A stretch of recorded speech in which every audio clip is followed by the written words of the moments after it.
Hello guys, in today's video I'm gonna talk about how to fix Rednote or Rednote hanging problem. So the answer is easy, just go to the settings and then scroll down to the apps section and then go to the search and search Rednote, and next go to the storage, and here you will find this clear cache option. Click on it. Now you can go check it if it works, and if it didn't you can try to restart your phone or turn the Wi-Fi off and on, or the Bluetooth or the airplane mode.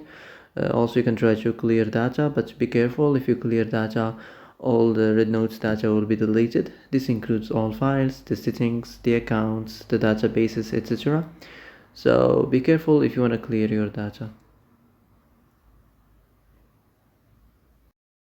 So that's it for today's video. I hope this is the answer you've been looking for.